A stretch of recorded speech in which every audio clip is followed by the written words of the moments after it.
Football আমার দিকে নিক্ষেপ করা হলো, অর্থাৎ x1 থেকে x2 বিন্দুতে একটি ফুটবল নিক্ষেপ করা হলো এবং আমি x2 বিন্দু থেকে x3 বিন্দুতে ফুটবলটি নিক্ষেপ করলাম। তাহলে আমি এই x2 বিন্দুটিকে আমার সরণ বলতে পারি, যেটা সরণ S এবং F বল প্রয়োগ করা হচ্ছে।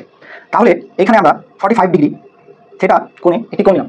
আনুভূমিক অংশে আমরা সেটিকে কি বলতে পারি, S cos থিটা।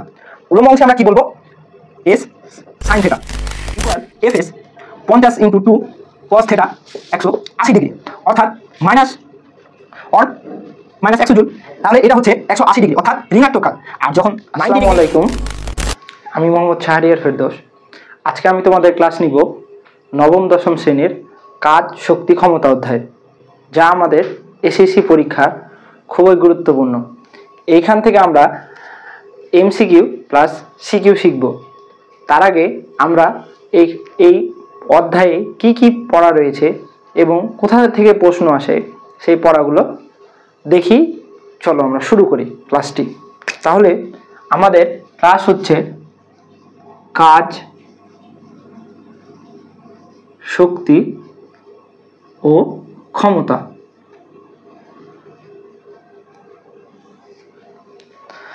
একটা মানুষের মধ্যে যা যা প্রয়োজন তা কিন্তু এই তিনটা আমি লিখে দিয়েছি বোর্ডে, কাজ শক্তি ক্ষমতা।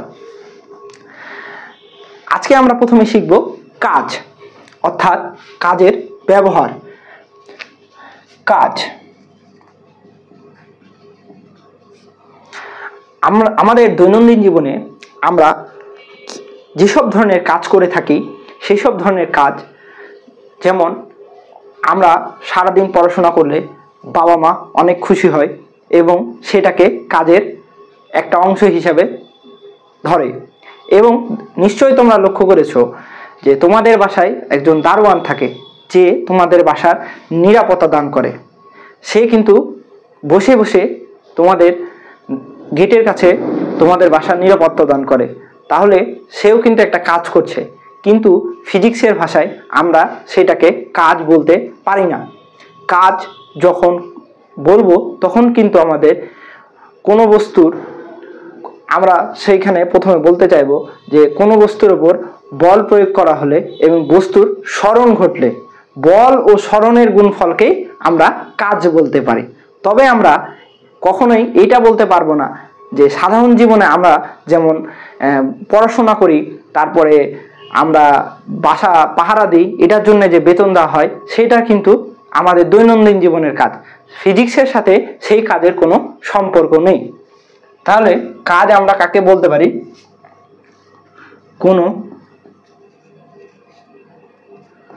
তাহলে আমরা বলতে পারি কোনো বস্তুর ওপর বল প্রয়োগ করা হলে বস্তুর ওপর সরণ ঘটলে বল ও সরণের গুণফলকে কাজ বলা হয়। তাহলে কিভাবে কাজটা হয় চলো আমরা একটু ডেমো দেখি। ধরো এটা একটা বস্তু, এইটার ওপর F বল প্রয়োগ করা হচ্ছে। এই বস্তুটা সামনের দিকে S দূরত্ব অতিক্রম করবে, তাহলে আমরা তাকে কাজ বলতে পারি। তাহলে কাজের সূত্র কি, W = Fs। তাহলে আমরা শিখলাম W = Fs, অর্থ হচ্ছে কাজ। আবার অনেক সময় দেখা যাবে যে আমরা কোন টুকুর ভিতরে আমাদের সরণ ঘটছে, অর্থাৎ এখানে তো সরণটা আমি নির্দিষ্ট করে বলে দেইনি, কোন বস্তুটুকুর মধ্যে বল প্রয়োগ করা হচ্ছে। ধরো একটি ফুটবল আমার দিকে নিক্ষেপ করা হলো, অর্থাৎ x1 থেকে x2 বিন্দুতে একটি ফুটবল নিক্ষেপ করা হলো এবং আমি x2 বিন্দু থেকে x3 বিন্দুতে ফুটবলটি নিক্ষেপ করলাম। তাহলে আমি এই x2 বিন্দুটিকে আমার সরণ বলতে পারি। তাহলে তোমরা ক্লিয়ার হয়েছো সরণ কোনটুকুকে বলা হচ্ছে, যেটুকুর উপর আমি বল প্রয়োগ করছি সেইটুকুই হচ্ছে আমার সরণ। এখন আমরা কাজের আরেকটি দিক সম্পর্কে জানব, যেটি হচ্ছে কাজ থিটা কোণ থাকলে কাজ কি হবে।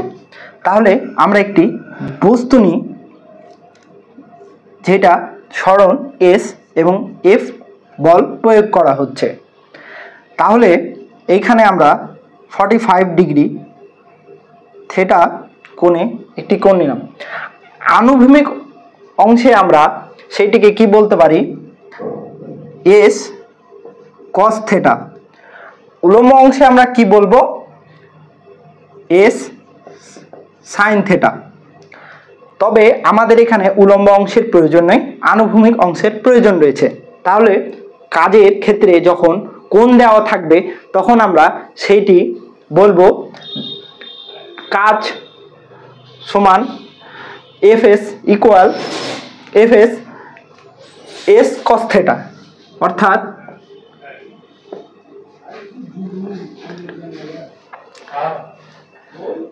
এখন আমরা কাজের মাত্রা ও একক সম্পর্কে জানব। মাত্রা W ইকুয়াল এফএস, অর্থাৎ ভর গুণিত ত্বরণ গুণিত সরণ। অর্থাৎ ভর থেকে পেলাম এম, ত্বরণ থেকে পেলাম এল টি ইনভার্স 2, সরণ থেকে পেলাম L, M L square T inverse 2। এটা হচ্ছে কাজের মাত্রা। এবং এখন আমরা শিখব কাজের একক সম্পর্কে। একক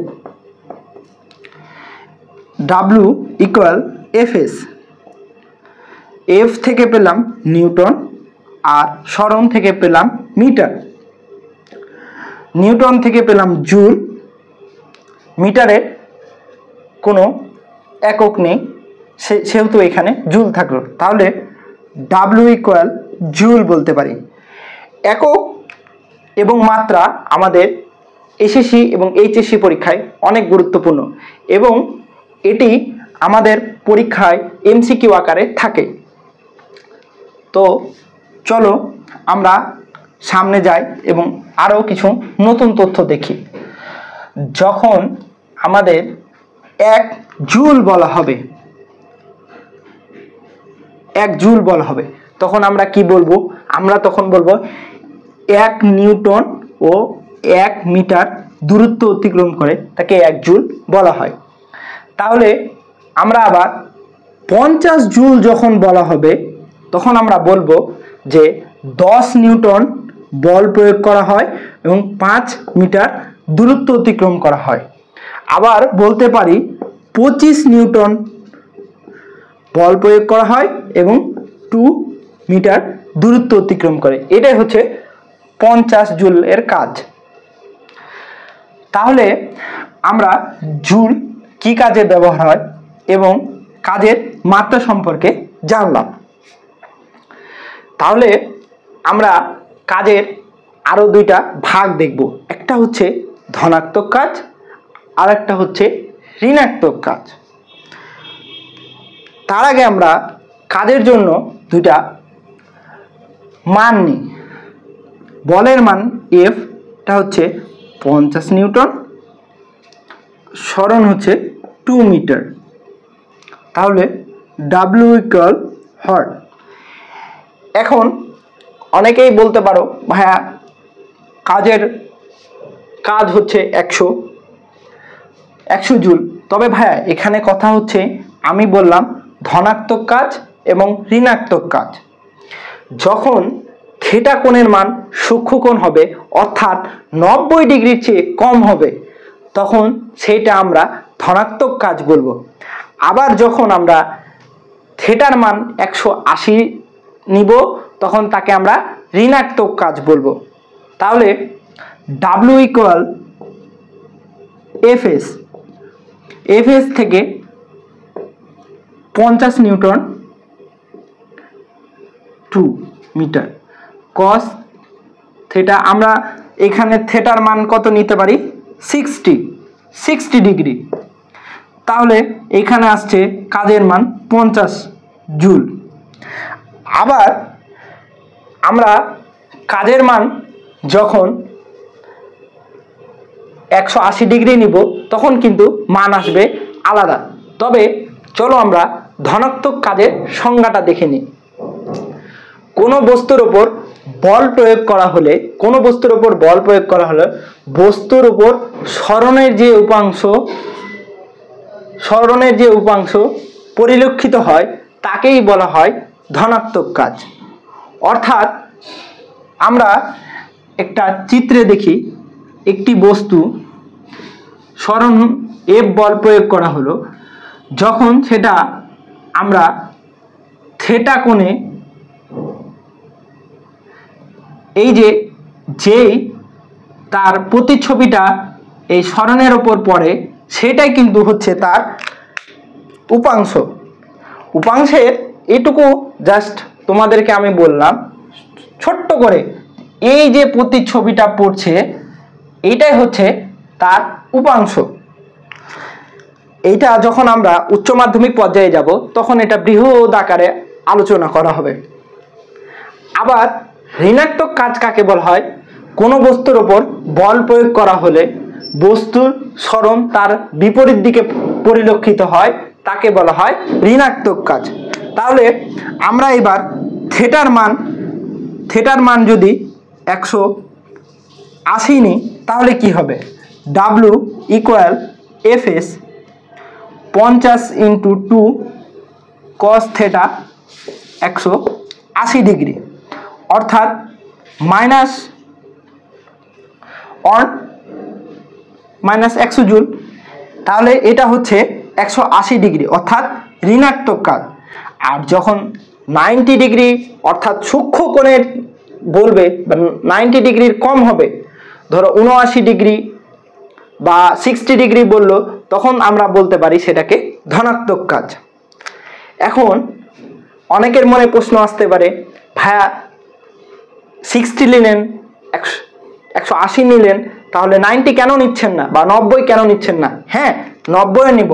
যখন আমরা 90 ডিগ্রি অ্যাঙ্গেলে কাজটা করব, অর্থাৎ যখন কাজের মান 90 নিব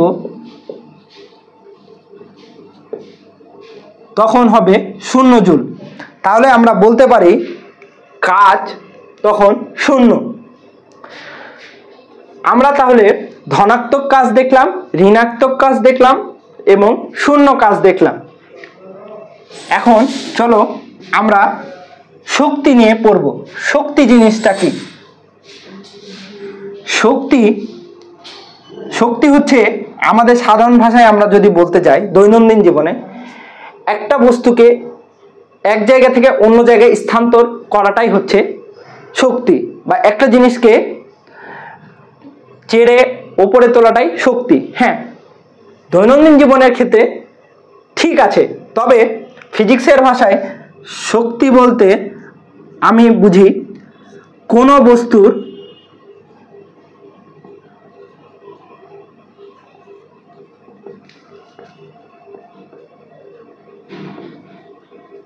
কাজ করার সামর্থ্যকে শক্তি বলে। অর্থাৎ যখন তুমি কোনো কাজ করবে সেটাই হচ্ছে শক্তি।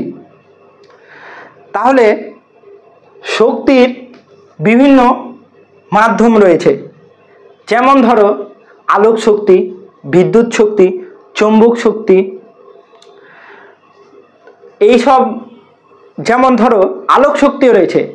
এই যে তোমরা আমাকে দেখছো এই ক্লাসটির মাধ্যমে, এটা কিন্তু সূর্যের আলোর প্রতিফলনের কারণে দেখতে পাচ্ছ, এইটা হচ্ছে আলোক শক্তির কারণে। আবার দেখো আমাদের বাংলাদেশের কাপ্তাই বাঁধে যখন পানির প্রবাহ কাজে লাগে যে বিদ্যুৎ উৎপন্ন করা হচ্ছে, এটা হচ্ছে বিদ্যুৎ শক্তি। তারপরে চুম্বককে কাজে লাগিয়েও কিন্তু বিদ্যুৎ তৈরি করা হয়। রাসায়নিক শক্তিও রয়েছে, যেমন ধরো কোনো পরমাণুকে ভেঙে বা দুইটি পরমাণুকে জোড়া লাগিয়েও, অর্থাৎ ধরো ইউরেনিয়ামকে আমরা ভেঙে কিন্তু আমাদের বাংলাদেশের রূপপুর পারমাণবিক বিদ্যুৎ কেন্দ্রে কিন্তু আমরা ইউরেনিয়ামকে ভেঙে বিদ্যুৎ শক্তিতে রূপান্তর করছি। এইটা হচ্ছে শক্তির ডেফিনেশন। আমরা আর একটু এটাকে আরো একটু বিস্তর আলোচনা করতে পারি এইভাবে বলে, শক্তির সৃষ্টি বা ধ্বংস কোনো কিছুই নেই। শক্তির সৃষ্টি বা ধ্বংস কোনো কিছুই নেই। শক্তি সৃষ্টি করা যায় না, ধ্বংসও করা যায় না। এবার আমরা শিখব ব্যয়িত শক্তি। ব্যয়িত শক্তি কৃত কাজ। ব্যয়িত শক্তির একক হচ্ছে জুল। অর্থাৎ ব্যয়িত শক্তি যেটা, সেটাই হচ্ছে কৃত কাজ।